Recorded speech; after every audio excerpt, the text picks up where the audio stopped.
Right, good morning everyone. It's coming up to 5 to 11, so you've got 5 minutes to get yourself ready for English language live lesson 5, and we're going to be looking at creating an effective narrative today. You're definitely going to need a pen and paper. I'd recommend having some water, something to drink, so that you're all ready to learn. We're going to get started in 5 minutes time. Make sure you're all ready. And we'll see you at 11. Just make sure you've got everything you need.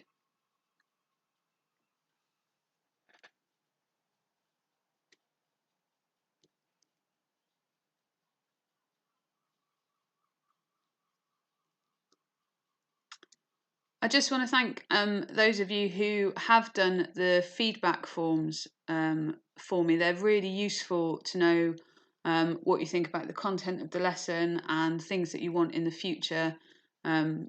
We're always looking to keep developing new lessons that are going to work for people. It's really helpful to hear about how you manage with the pace and things like that. I know lots of you have been pausing the video so that you can catch up and do the things you need to get done, and all the rest of it. So please keep that coming. The QR code link is at the end of today's PowerPoint as well. So if you have got any feedback on today's lesson, that would be really useful. But like I said, we're going to make a start at 11. So you've got a couple of minutes just to get yourself ready, get yourself in the right mindset, and get yourself all ready to start planning and doing some creative writing stuff. I know this isn't everybody's idea of a great time, but actually, creative writing is really useful for just processing your thoughts and getting your ideas down and sort of almost using it as a way to vent any frustrations that you have. So some of you might really benefit from doing some of these creative writing tasks today as a way of sort of clearing your head and getting yourself into a bit of a calmer mind space. That's often why I use my creative writing. So yeah, a couple more minutes. Like I said, get yourself ready, get your space clear, get your pen, get your paper, grab some water, and get yourself ready to go. Should be a good lesson. I'm looking forward to this one. I enjoy creative writing, so I'm hoping that you'll enjoy it as well.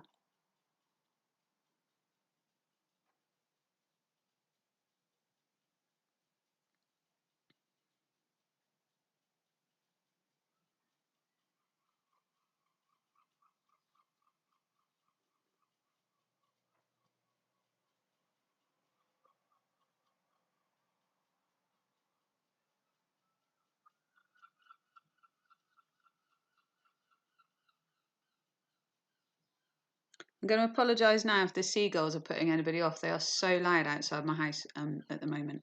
I have got the windows closed, but they are still really, really going for it. But yeah, so another couple of minutes. Make sure you're all geared up for this.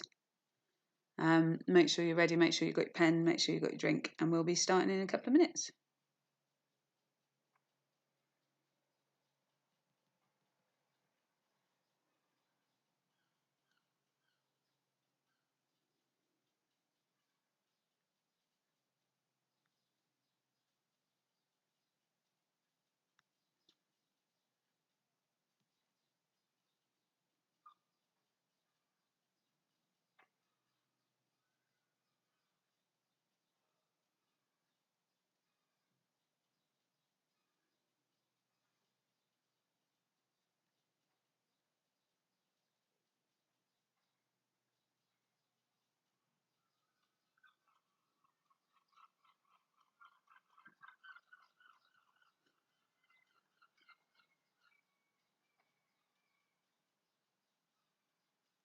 So yeah, just one more minute and we'll get started.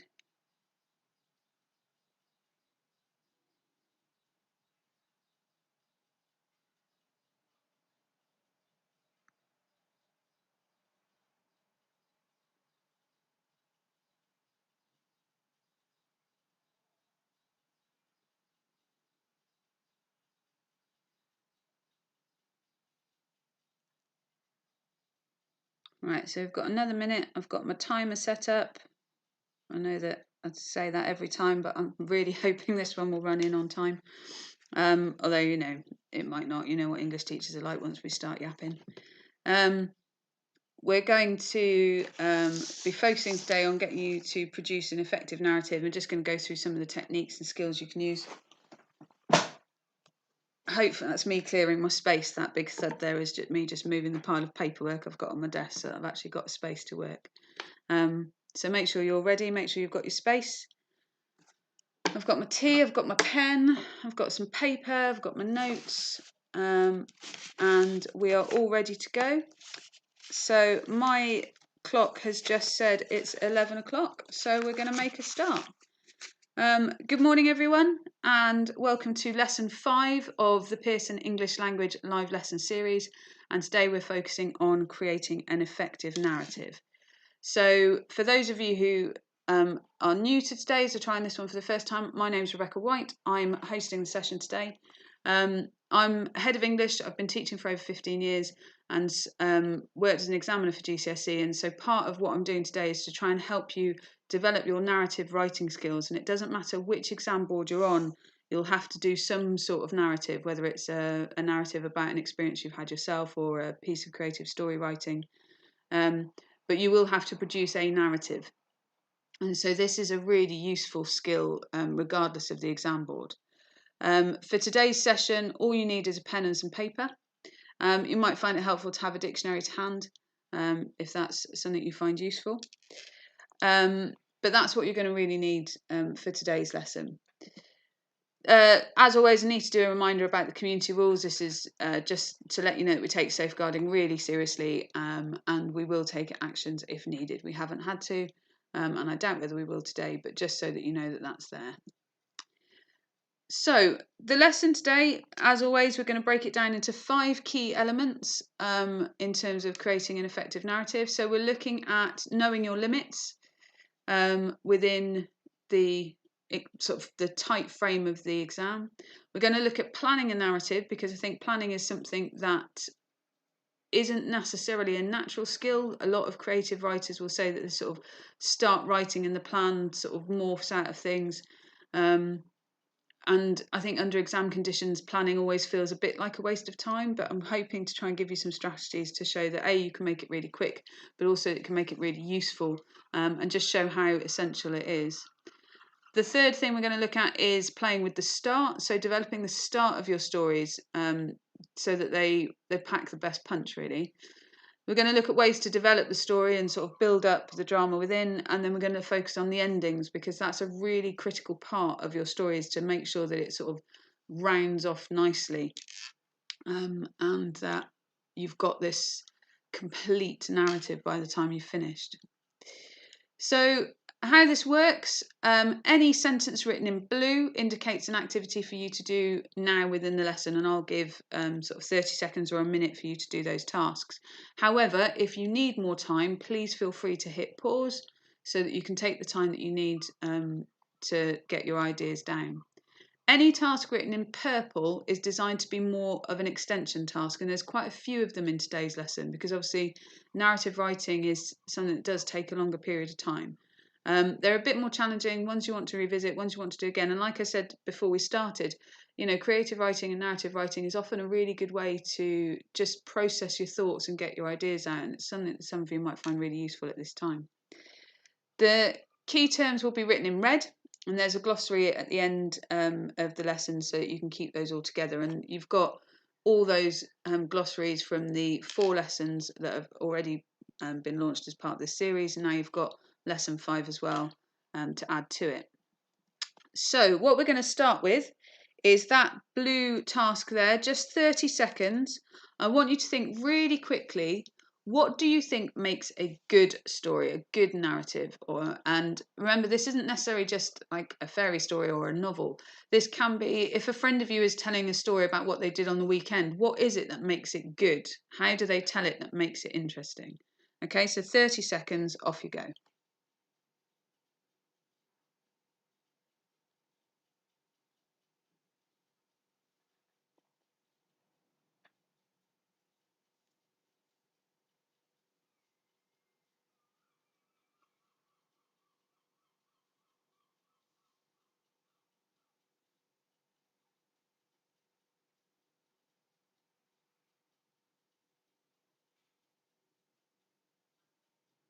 Okay, so some of the things you might have thought about are sort of characters that matter.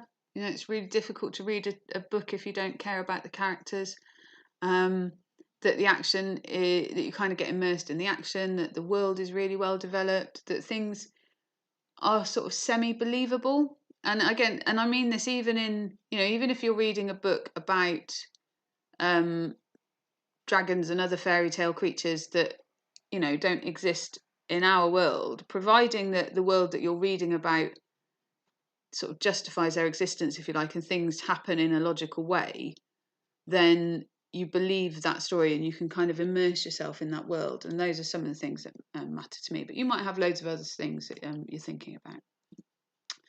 So, 3 potential tasks that you've got for today. You can either write a narrative inspired by an image of your choice. Now, lots of the exam boards use this as a prompt for the creative writing. You'll get an image, and there'll be something linked to it that you'll have to base your narrative on.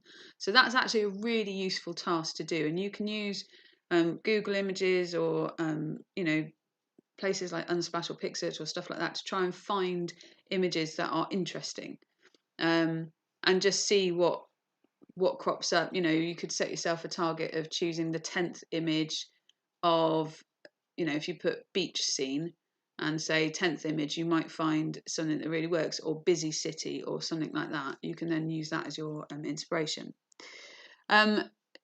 Writing a story with the title The Silent Writer, that's just one that I've suggested. You could also choose any title at all, and you can do, I've seen things on there to do title generators that will give you random titles that you then have to try and make the story about. That's quite good fun as a writing task. Or you can write about a time when you did something that made you feel proud, and this again is really typical of exam type questions. Write about a time when you or someone you know did something that made you feel proud, that made you feel happy, that made you feel excited, that made you feel frightened. You know, they often have things linked to an experience to try and get you to write about a sort of a personal experience, because often that's something we find easier. So the first part of today's lesson is know your limits, and this is really important. This is something that I have had to work on quite a lot, because when my students are doing their creative writing pieces under exam conditions, I often try to do it with them, because that way I've got a better idea of what they're going through, but also it means that I produce bits of creative writing. I don't get the opportunity otherwise, so it's a really good opportunity for me. But you need to be really conscious of the limitations of what you're producing. Okay, you don't have time. You know, when a normal author sits down to write, they take months, weeks and months to plan, and then to write, and then to edit and to craft, and they get other people to read it, and then they add bits or take away bits. There's quite a huge process, and you simply don't have time for that in an exam. And so it's really important that you are conscious of the limits of the exam experience. So, as a real author will have months to do this, you have a very, very restricted time condition in which to plan, write, proofread, and edit a complete narrative. And this is the whole point of this: is it has to be complete. You can't just end midway through the story, because you're not going to get the full marks for creating that full narrative. So before you start writing, you have to think realistically: is the story idea I've got in my head something I can achieve in this time? And if it's not, then you need to think about what can you cut. So the first thing you need to think about are your characters. Okay, you don't have time to do multiple characters justice. When we talked at the start of the lesson about things that made a good story, some of you will have probably picked up, you know, good characters, characters you believe in, characters you like, characters you respond to. If you're trying to develop 5, 6, 7 characters, you're not going to be able to develop them in a way that's going to make your reader care about them. You're only really going to have a chance to do that with 1 or 2 characters at the most. So have a think about a narrative where an alien spaceship has landed in the centre of town. Just have a think about what people would say about it. Okay, so think about your group of friends or your classmates or your family, and just have a think, what would they all say about it? And think about how that would look in a piece of narrative writing. So I'm just going to give you 20 seconds just to think about that for a second.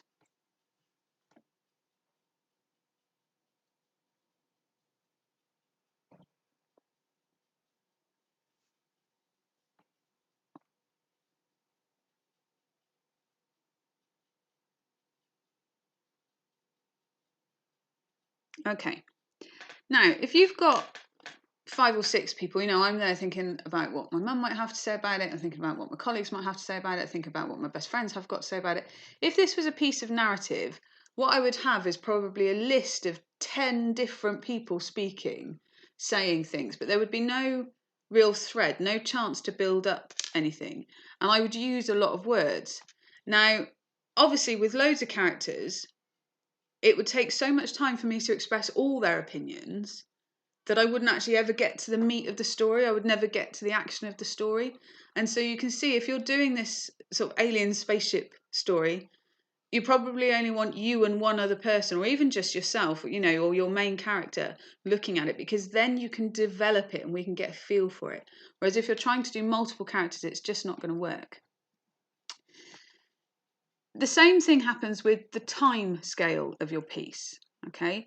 So rather than trying to, start off at the beginning and then 3 weeks later something happened, then a month later, then a year later, then, 2 years down the line, and you end up with sort of short, bitty paragraphs with no real thread, it's much more effective to write about a specific moment, rather than giving the reader all the background and build up to it. And something that that I really enjoy doing is this idea of a high dive. I'm thinking about a diver.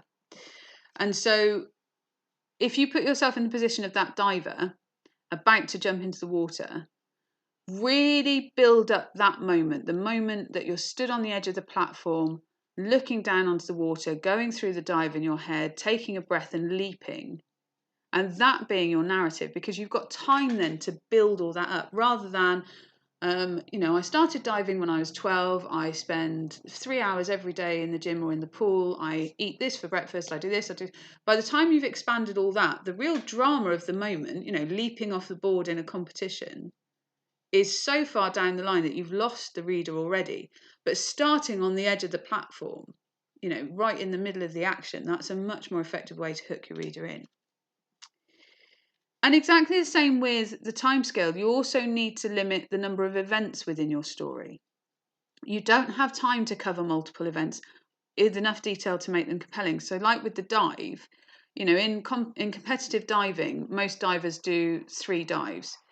You won't have time to write about all 3 because you're under that sort of stiff time conditions.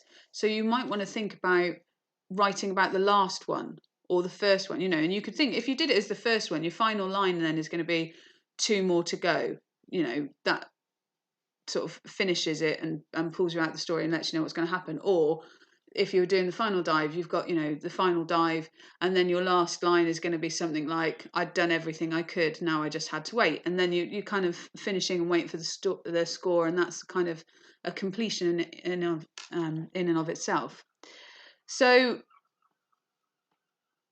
you want to focus on that, like I said, so the dive of your main character. And in exactly the same way with the settings, you want to limit the number of settings you've got. Okay, you won't have time to cover a multitude of settings. So really think about the place that is going to work best for your story. You might want to think about how much detail you need to describe the setting in. So for example, if you were setting your story in a school, your reader is going to know what a school is like. They will have an image of a school in their head. So you don't need to describe the fact that, my school has a long corridor with classrooms off it, and the classrooms have doors with windows in, and they have whiteboards. You don't need to go into that much detail because everybody has an image of that. Obviously, if it's something that's relevant to the story, so my school has a basement level, and in that basement there are dark things from years gone by. If that's going to be part of your story, then that's okay, because you need that basement, and maybe not every school has got a basement, and you need to have that moment. But actually, for most of it, you're not going to need to describe anything else because people know what those buildings look like. So just think about what is the most useful element you need to describe. And then rather than describing the setting itself, can you describe the reaction to the setting as a way forward? So, Bertie looked around at his new school, the same sense of foreboding that he felt for the last 3 new schools that he'd entered into. Suddenly you get this idea that this school is exactly the same as all the other schools. There's a typicality to it, there's a familiarity to it, and you can tell that from his reaction rather than the actual describing the building itself. Okay. The other thing I would recommend is reading some flash fiction. Now, ask your teachers for good examples, for good websites for these. They'll have a few. And you can have a look at how other writers create complete narratives in a few words. And we've been talking over sort of lessons 1 to 4 about stealing ideas, magpieing ideas. And the best way to do that is to steal them from writers who've already presented their works. Just have a think about the lines and the phrases that they use, and even things like characters' names. I've stolen characters' names from writers that I've read before because they're in my head. And that means I don't have to do an awful lot of that kind of thinking for myself, because those ideas are right at the sort of front of my brain and I can just pull them out quite quickly. What I will say about flash fiction is to make sure you use examples that are suitable for your exams. So, for example, the Scottish Book Trust does a lot of flash fiction, but they do a 50-word story competition every month. And while that's great practice for choosing the best words and thinking about narratives, obviously if you only produced 50 words in your exam, you're not going to get the highest marks, because it's not going to give you the opportunity to really showcase your skills with paragraphing and different ranges of punctuation and building up a developed narrative. And for the mark schemes, a lot of you will need to do that. So just be careful about what you're choosing. At the same time, flash fiction does include stories up to about 1,500 words. You're probably not going to be able to produce that many words in the time that you've got. So you're better off looking for short fiction around about sort of 500 words. But have a chat with your teachers. They're bound to be able to direct you to some useful websites. So that leads us on to planning our narrative. Okay, so when you've thought about your limits, you've thought about the things that have got to go into this, you then need to start with a plan. Now, I want you to just have a think about, under exam conditions, make a list of all the things you have to think about when writing a narrative. And I mean everything from your handwriting and your spelling to the plot. Okay, so I'm just going to give you 20 seconds just to have a think. Go.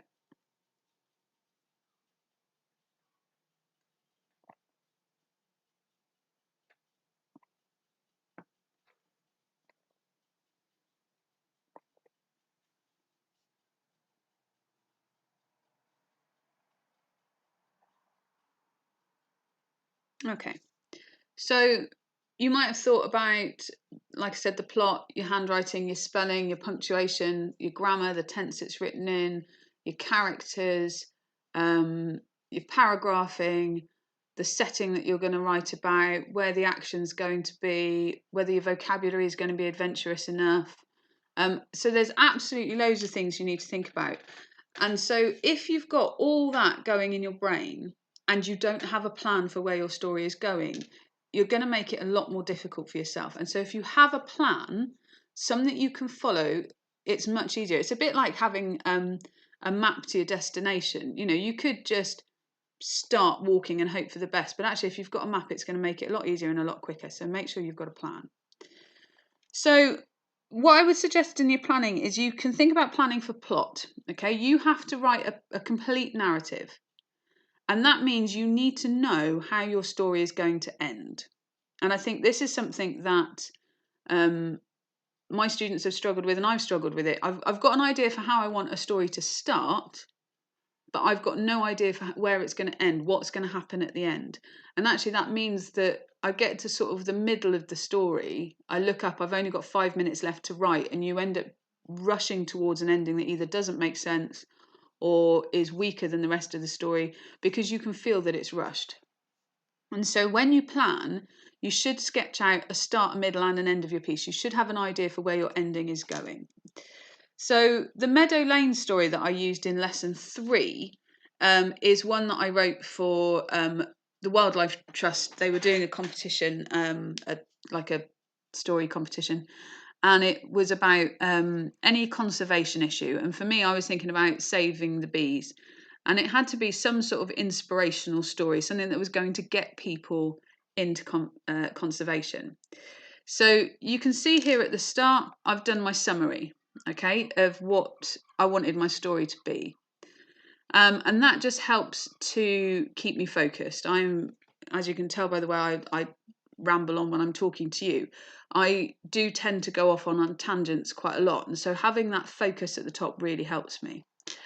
For the start, I've added in the details that I've wanted, and you can see where I've added bits on. So the queen and the drones, I'm just thinking about words for the bees. I've put about the fumes from the vehicles and the poison. You know, these are things that I've added on. And you can see there that fumes, my M has gone a bit peculiar. I actually did have to go and add a bit in when I was taking this photograph because I didn't want to have that bad a spelling error in front of you. But you can see that I've added things up. And you can see as well that I've added in these emotions, build up sympathy. And I've added the names, Darlington Road, Meadow Lane. Those were all add-in bits afterwards as I was thinking about developing my plot. I've then got my middle. The news about the bees dying, people want to help, the home's going on the land. But I've also put another emotion there, nervous, anxious. Those are the emotions I want my reader to feel. And so that's the driving force of it. And then at the end, the bees are back, people have planted flowers, the bees survive. That's my inspirational story. That's the happiness. And you can see that, you know, I'm obviously going to have to make that more interesting when I come to write it. But I've put here, link back to dances, happy, because I've put, you can see at the top there, add in bee dances, link back to dances because they're happy. And so that's going to be a circular sort of image that's going to connect the whole story. And we call that a motif. Okay, so the images that are repeated throughout a story to help create that cohesion. The image, you know, choosing an image one is also a really useful narrative style. And here I've got a man walking on the beach. And this was a plan that I created in class with some of my students. And you can see how I've sort of followed this. It's a bit messy because it's on a whiteboard and my handwriting is appalling at the moment, but you'll get the picture. So the task was to sort of, you know, tell the story of what this man is. So the first thing I did was give him a name. So he's Jimmy. He's got a new job, a new home. He's on a massive relocation to a small seaside town. He says he probably should have come in summer. He used to live in a big city, so having space is a new sensation. So in the house and his town. He's got a big family, you know, and I've sort of started to have a think about what this story is going to be like. I've built up something about him. So again, you can see I've got a start, middle and end. It's covering a really short period of time. It's just him walking on the beach, but I'm using flashbacks to give some background. And I've got some potential lines to include. So he comes from a big family and he thinks they've probably doubled the population when they arrive to help him. And so that's a line that I want to use in my story. I've got some clipped language for speed. You know, a plan is a speedy thing. It only has to survive until you've finished writing. And so it doesn't matter if it's in clipped notes. So dad and bro instead of dad and brother. And then I've thought about my last line, and this is something I do quite a lot. I think about what is going to be the final line of my story, because then I know where I'm finishing. And that makes me sort of write in a slightly more contained and logical way. But you can see here I've edited it. So in the end, I was thinking, oh, just a few more miles. But then I was like, well, actually, how long is the average beach? Probably not miles and miles in this country. And also, you know, would he want to keep walking for a few more miles if he's got loads to do? That didn't feel sort of realistic. And so I've edited it already. And you can see there I've put just 1 more mile. And you can see I've scribbled out the S at the end there. You can see the smudge on it. So I've already started to think about the last line and edited it beforehand, and I've had that kind of thought process. And you can see here that the ending is a bit more robust than the ending with the bees, but that idea that I've constantly thought about, where's it going to go, where am I going to end this, means that I've got something I'm driving towards, and that makes your narratives much stronger. Another tactic for planning is to think about the response you want from your reader. Remember, we've been talking an awful lot about authorial intent. So the intentions of the writer. Well, you are the writer. You need to know what response you want from your reader, how you want them to feel, okay? And it will help guide you in terms of the language you want to use. So I want you to think, for example, of a main character who is the captain of a ship, okay? And it can be a spaceship, it can be a boat, it can be whatever kind of ship you want, a submarine, I don't mind. I want you to think about the words that you would use to describe your captain if you wanted your audience to respect him. Okay, so just 15 seconds. What words would you use to describe him if you wanted them to respect him? Go.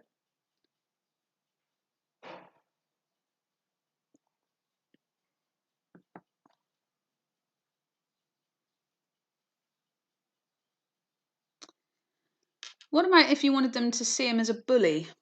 How would that change? Have a think about that for 15 seconds. Maybe write some down.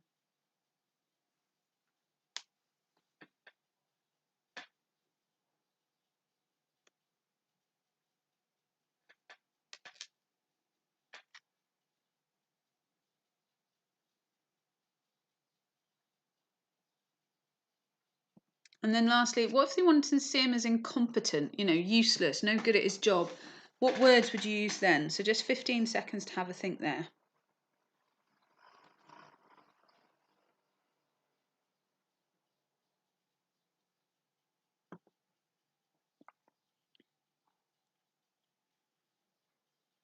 Okay. So if you wanted people to respect him, you might say, the noble captain or the admirable captain, or the captain nodded politely at his men. This idea of him being somebody that you really look up to, or see him as a bully. You might have him barging past people, snarling at people, growling at people.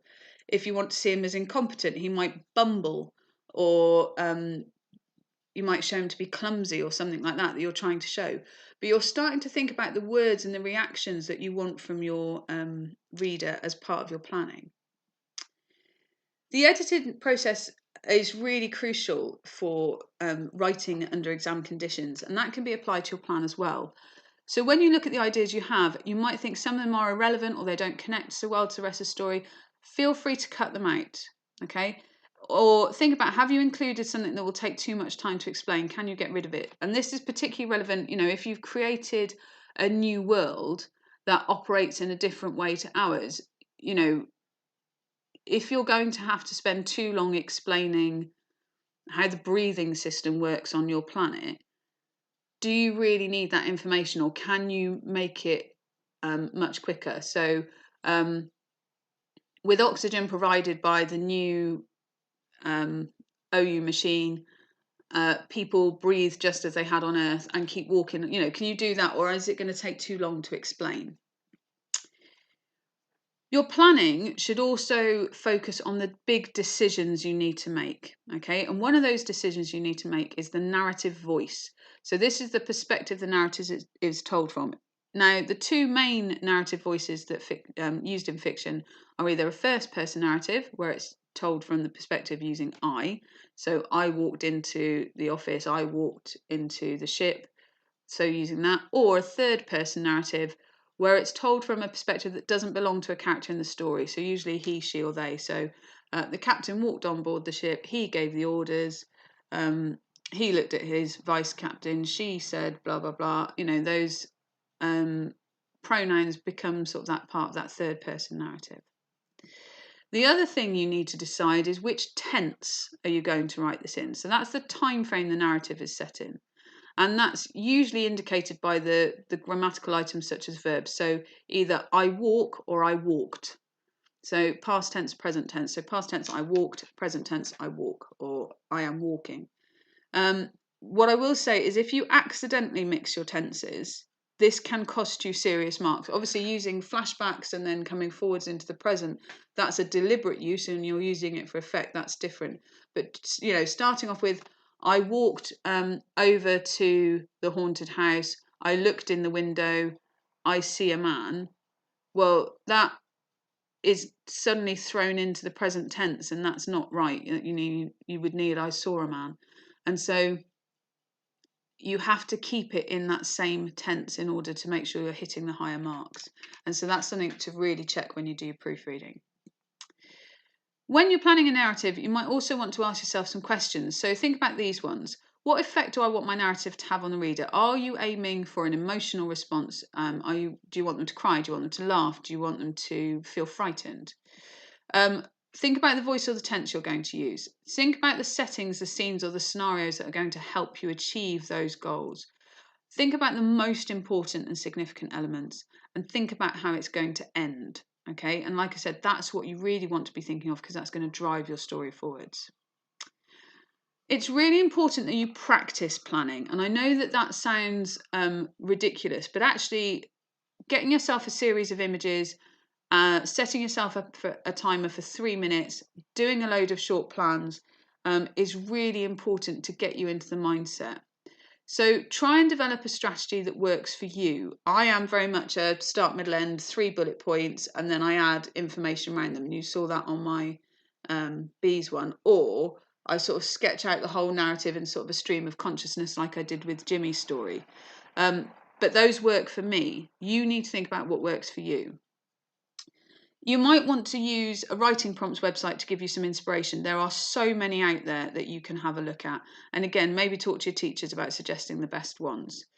You could open a book and select a word or phrase or sentence and use that as the start of your narrative. Or you could look at an old photograph. What's the narrative behind that image?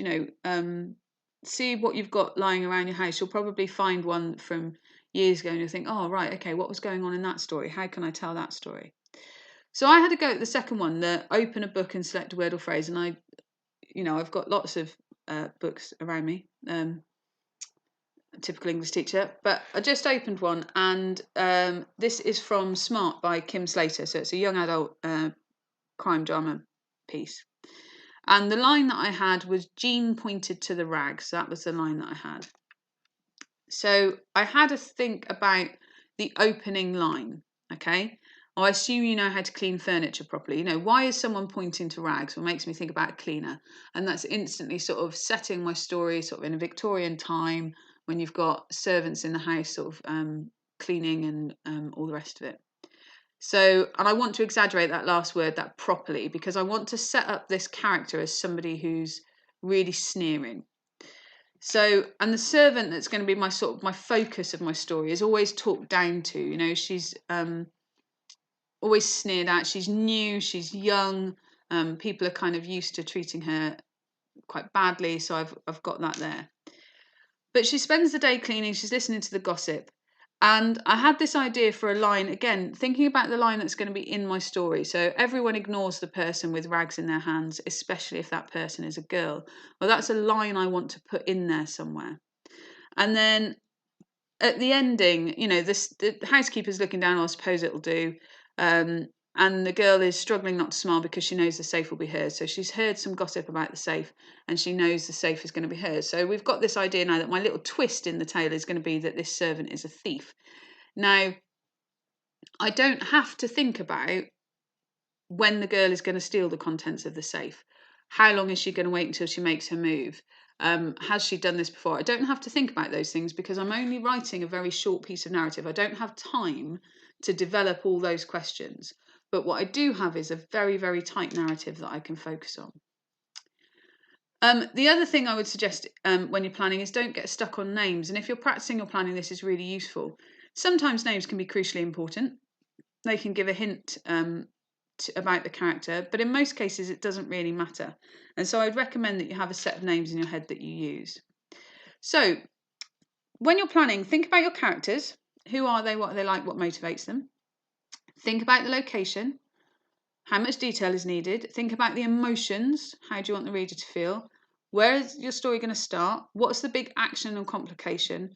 And how are you going to end your piece? Those are the strategies that you really need to think about. And I think that's probably a worthwhile way to practice. So if you do get your writing prompts or your photographs, maybe bring this slide up again and just think, right, how am I going to plan for this? And think about what layout works best for you. So we're going to focus on the start now. And I'm just going to give you 30 seconds to think about, what does the beginning of a narrative need to do? What does the start of a story need to do? 30 seconds, off you go. Write down some ideas.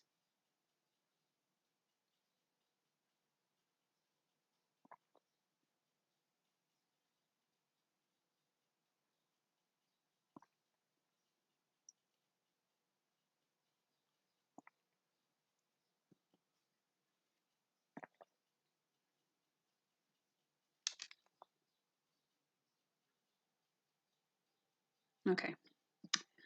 So the 4 big ones that I think of, it's got to intrigue the reader. If your reader is not interested in the first couple of paragraphs, then they're not going to read the rest of it. You've got to introduce the setting, the scenes, the characters in quite an efficient way. You've got to create a connection with your reader, and you've got to establish the voice of the narrative. And that's just some of the things I've thought of. You've probably got loads of ideas. But you've got to really think about that start needs to be strong. Okay. And when we think about narrative in its most simplest form, in its most basic form, the start is the setup to the story. Okay. And you've got to think about, well, how much of a setup do I need? You're then going to have some sort of drama or conflict or action or something that's going to make it interesting. Otherwise, what's the point? And you've got to have some sort of resolution or ending. And we've been really pushing on that. When we do the bit on endings, you'll see some strategies there to end your narrative strongly. In short fiction, every element is important, but it's not equally important. And you need to think about how much of a setup are you going to give, how much information is going to be enough without overloading them. And so one strategy is what we call in media res, this idea of starting the narrative in the middle of the action. Okay, right. I'm going to give you a plan I've got. This is a piece that I've written. You're going to look at the plan. I want you to think about where is the action? Where could the narrative start? Okay, so this was a narrative inspired by an image of an emerald necklace. Okay, so huge green thing, loads of stones. So it's a rich woman. She lives in a massive mansion. She hosts parties. At some point over the weekend, the necklace is stolen. You can see how blunt my lines are, my sentences are here. They're just words, they're just thoughts because it's only a plan. She can't go to the police, so she hires a private investigator. The private investigator says he can solve the mystery, but it's a scam. He is partners with the thief, and they plan to give back the emeralds for a huge reward. Okay, just have a think for 15 seconds. Where's the action, and where could the narrative start? Okay, just 15 seconds, have a think.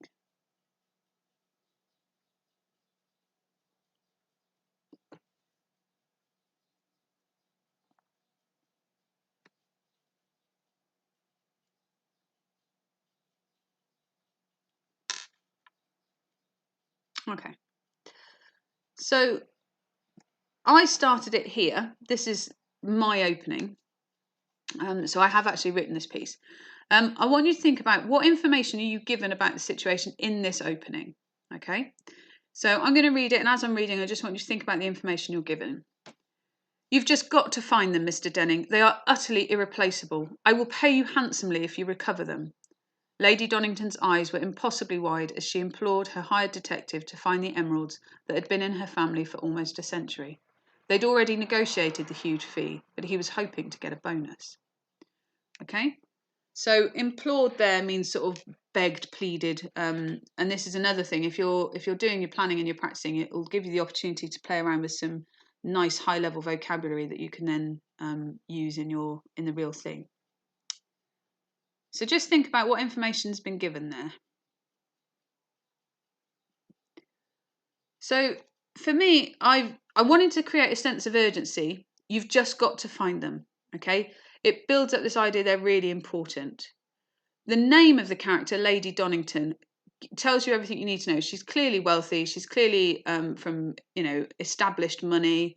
It also suggests something about her age. I think Lady Donnington sounds like an older lady, and so the name is useful there. The expanded noun phrase, her hired detective, tells you everything you need to know. She's hired him. He's working for her. She's obviously got some power, but he's a detective. And I haven't had to tell all of that in loads of detail because that sentence or that noun phrase does the job. That they've been in her family for almost a century reinforces how important they are, and again ties in with the idea you've got to find them. And then it highlights the motivation for Denning. He wants to get a bonus, but it also hints that something else is going on. They'd already negotiated the huge fee. Why is it so huge to find these emeralds? What is it about these emeralds that's so important? And what you find out later in the story is that she doesn't want to go to the police because the way that those emeralds came into her family is a bit questionable. But I've prepared my reader for this because they're like, oh, why is it such a big fee? Why is he charging her so much? Another way that you can start your story is with a flashback. So a flashback is a scene that's set earlier than the main narrative. And this can be a useful way of explaining characters' current situation or motivation. So I want you to have a think about, why would this flashback be important to the rest of the narrative? So again, another little start here. Promise me you will keep the business going no matter what. Promise me, Angelo. His father's eyes burned into him and he made his promise. He swore he would keep it going no matter what. He remembered that promise as he looked at the clock, shocked to discover he had been working for over 14 hours now. So just have a think, 20 seconds. Why is that flashback important to the narrative? How does it help explain the character's situational motivation?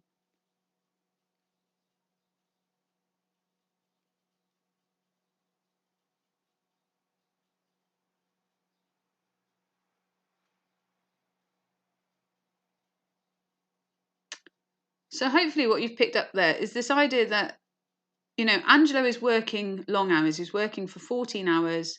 He's shocked to discover this, but we get the idea that he's made this promise, okay, to keep this business going. So we know that the story is going to be something about the business, something about an issue with the business, but we've got this motivation, this reason why Angelo is working himself into the ground is this promise that he's made to his father. And we've instantly got a connection here with, we know that Angelo respects his father. We know that he cares about the business. We're given an awful lot of information without having to go into an awful lot of details through that flashback. You also might want to think about starting with a question, okay? And these can be quite useful for starting short narratives because it intrigues the reader really quickly. It gives you something to sort of write about. So I've got some questions here, and I'm just looking at the time. I'm not going to have time to go through these. So what I would suggest is that these become a purple task, and you have a go at planning some of the narratives around these questions, and that's quite a useful thing to do. So just have a think about, how do the questions intrigue the reader, and then think about where could the narrative go, and this is something you can have a go at later. Or you could hit pause and have a go now, it's entirely up to you. So have a think about, where am I? How could that be used to start a narrative? How on earth did I end up here? She did what? Did you really think this was a good idea? What am I supposed to do now? And just think about how those questions, you could choose any one of them. What's going to happen with your narrative based on these questions? How could you sort of build up the action from there? And so, yeah, plan the narrative that follows one as your purple task.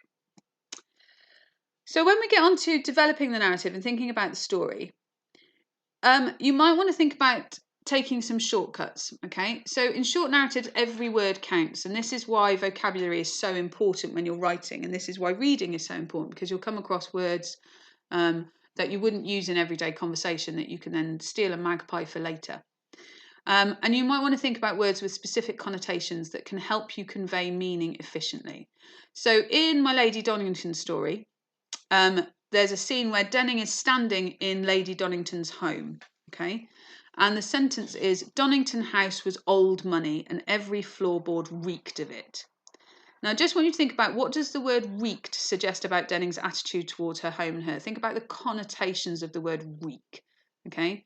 So if something reeks, what does it make you think of? So just 10, 15 seconds, think about the connotations.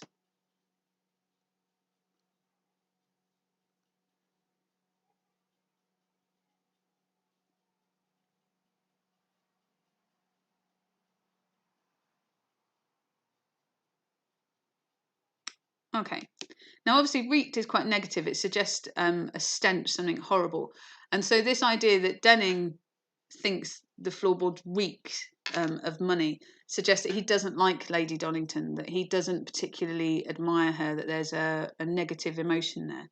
And so I've managed to do that without having to explain the relationship in too much detail, just by using words with those strong connotations.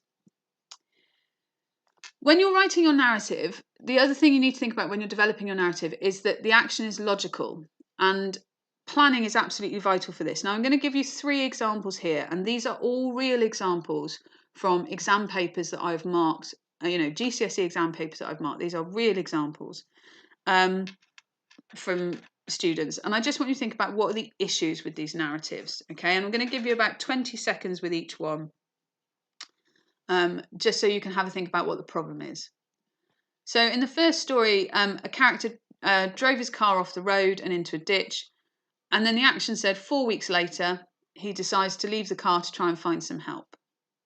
Okay, just have a think what the issue with that might be.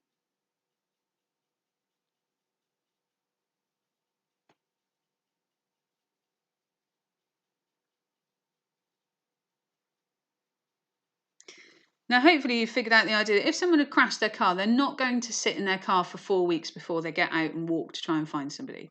Okay, there's loads of issues with that. And, I know as an examiner, and I know as somebody who does a lot of creative writing, that when you're under that time pressure, you do make some daft mistakes. You just, your brain doesn't quite work as quickly as you want it to. But if you'd had a decent plan, you'd have looked at that plan and gone, well, clearly it's not going to take 4 weeks to get out of the car. That's going to be an issue. This next one. 2 best friends are in the woods together. One cannot find the other. He goes home and never mentions it again. Now, this is quite a typical one. Just have a think about what the issue with that is.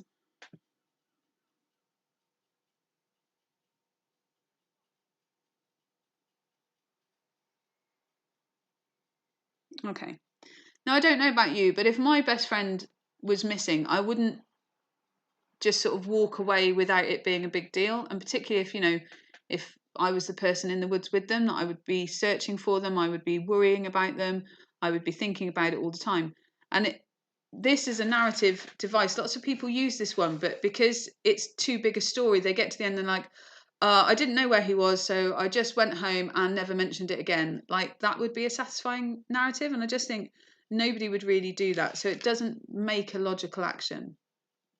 And then finally, a character has never ever been swimming before, but wins a competition the first time he enters the water. Just have a think about what the issue with that one would be.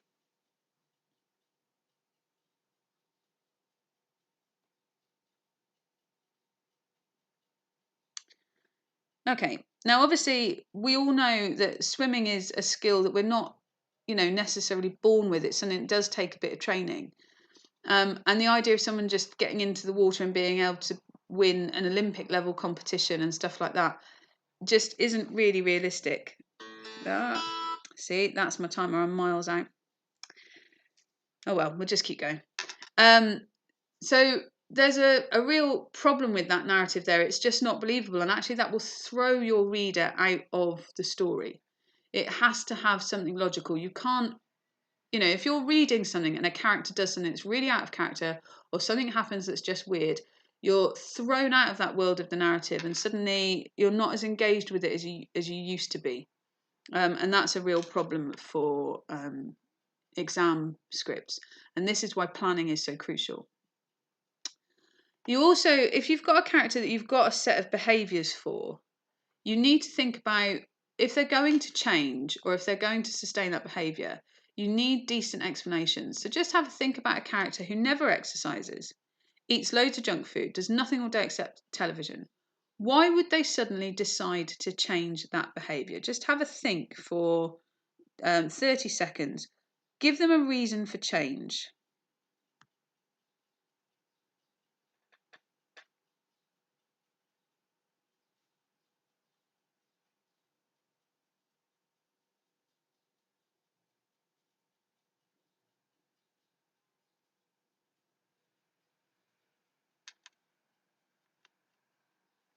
Okay. You might have thought about, it might be a health scare, it might be a competition, it might be trying to impress someone, anything like that. And we can link that then to the tasks at the start of the lesson, the silent writer. Okay. Have a think about how that character's behaviour might change, or why might it have changed. Were they always a silent writer, or have they become a silent writer? What are the connotations of that word? What are they being silent about? Okay, just have a think for 20 seconds.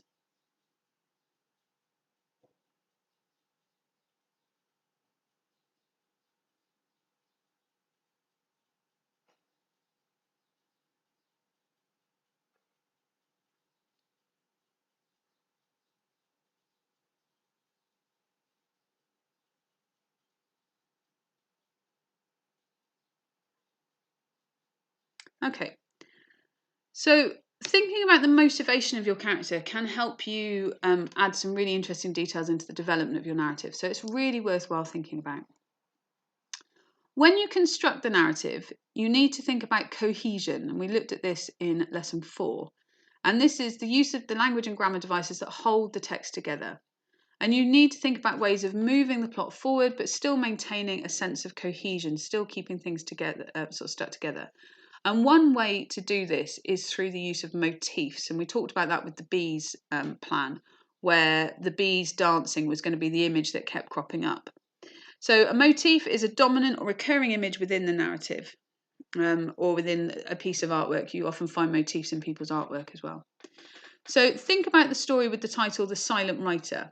What motifs could you use in that story? Try and think of 3 things. So 3 things that are going to keep cropping up in your story that will help create that cohesion. Okay, just 20 seconds to think.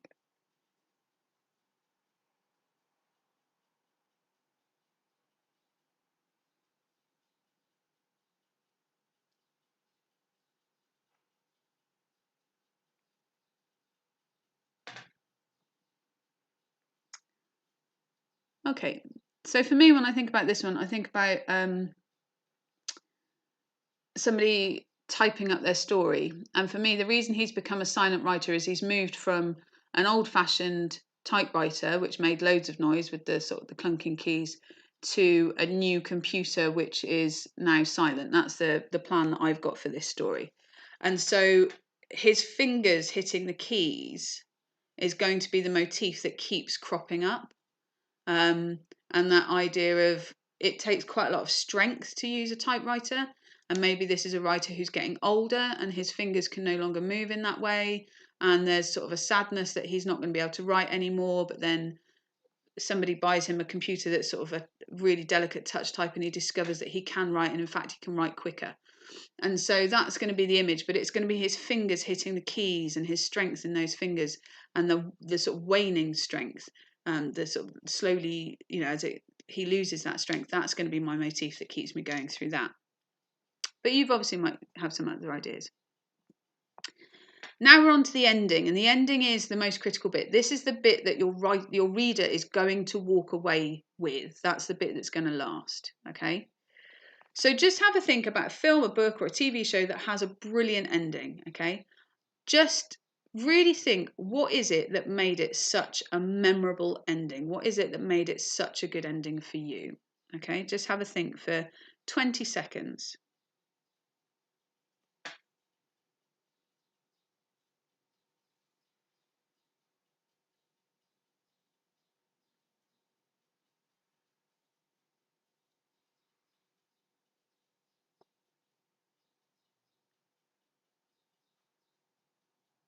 Okay, so for me, a good ending kind of leaves you sort of satisfied with the story. You sort of like, yeah, that's done, that's good. You might have a couple of questions, you might want to know something about a different character or something else, but you're not left thinking, yeah, and you need to have that sort of sense of completion.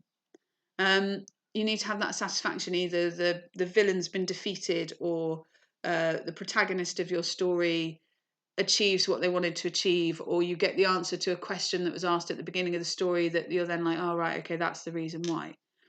But really think about what made it such a memorable ending, and then see if you can think about recreating those things. Because that's what you've got to try and do. You've got to recreate that sense of satisfaction, that sense of, yes, that's the answer, that's what I was looking for, in a piece of short fiction. And you might do that through short final lines. You might do that through an agreement, like an acknowledgement of something. So thinking about the diver's story, this is one that I've been doing in school this week. We watched a clip of a diver who was breaking a new world record. And so the final line is going to be a new world record. And that gives you that satisfying ending of, oh yeah, that's done now. That's a complete narrative. And so have a think of those sort of emotions. One thing you need to really think about is avoiding cliches. So this is a device that's been overused and suggests a lack of original thought. Okay, so when we say, oh, it's as cold as ice, well, yeah, obviously that's something that lots of people use that's become a cliche. And the three main cliche endings that we see in exams is either it was all a dream or and then I woke up, because it's a bit of a lazy shorthand for I couldn't think of anything else to say, so now I'm awake. Another one that I see quite a lot is and then ... trying to create a cliffhanger, but actually it doesn't, there's no satisfaction to the ending, there's no satisfaction to the story being complete. It just feels like you've run out of time and you've put 3 dots on the end and that'll do the job. And actually it doesn't create for a very satisfying narrative. Or you'll have something like the world went dark and then it'll end, or and then I died, or and then it turned off. And it's a bit like, oh, okay, it's a sort of a flat ending with no real spark to it, no real sense of completion. And again, these feel like sort of lazy shorthand endings, so you want to avoid those. You want your reader to be affected by your writing, okay? For all exam boards, the highest band on the mark scheme says about creating a response in your reader, okay? And this idea of them being affected by it. And so you need to think about having an ending that is satisfying or disturbing or thought-provoking or funny or upsetting or whatever, but it should leave your reader feeling something. So one potential strategy you could have is to zoom out, okay, of the action that's occurred. Give the impression of walking away from it. You might even need to change your narrative viewpoints to make this work effectively. So if you think about the diving story, if the whole story was from the perspective of the diver, the final lines might be from the perspective of a loved one watching them. You know, I hit the water, rise, I've completed it. In the stands, his wife was watching and she said blah, blah, blah. Or in the stands, her mother was watching and thought blah, blah, blah. You could kind of pull out and have a think about a different perspective to end it. You need to have a twist. If you want to have a twist, you don't need to have a twist. If you want to have a twist, again, it needs to work. It needs to be believable. So in my Lady Donnington's Emeralds, the thief is the caterer for one of her parties. He's friends with the detective and they've run this scam a number of times. And the caterer gives the detective, sorry, that should be the detective, not the detectives. I've got overexcited there, too many characters. The emeralds, and they share a drink together. That's why you always proofread. So why does that twist work more effectively than having Denning be the thief? If Denning was the thief, would it be as believable? Just have a think for a second.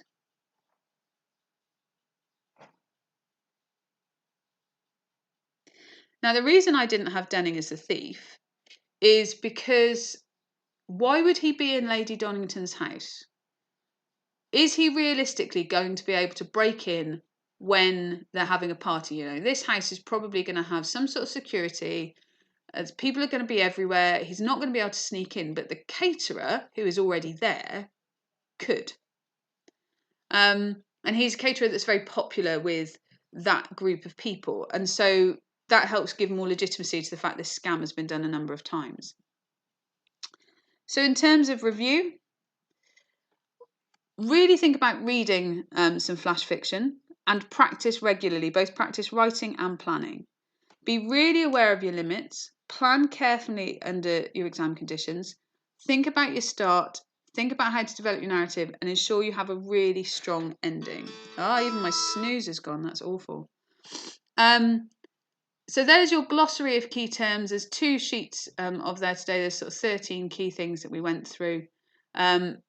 Obviously, you've got all the others from the previous lessons as well to look at, and it's really worth thinking about how are you going to revise these terms, how are you going to get confident with them. There's the QR code to the feedback form. It's been really useful hearing what people have to say, so please, please, please fill them in if you can. You'll either find the link in the description for the video, or you can just scan the QR code and that'll take you directly to it. It'd be really helpful to know what you think. Our next lesson is next week at 11 o'clock on the 8th of July. It's the final lesson in this series, lesson 6, and we're looking at technical accuracy for effect. We're looking particularly at using punctuation and sentence structures to achieve specific effects in your narratives. And this is something that is going to help your AO6 marks in terms of the assessment objectives. It's a really useful thing to practice if spelling, punctuation and grammar is not your forte, not your strength. You might want to make sure you come to that. But anyway, I'm really sorry that today's gone on so long. I hope that you found it useful. I look forward to seeing you next week. Take care, and I'll see you soon. Bye.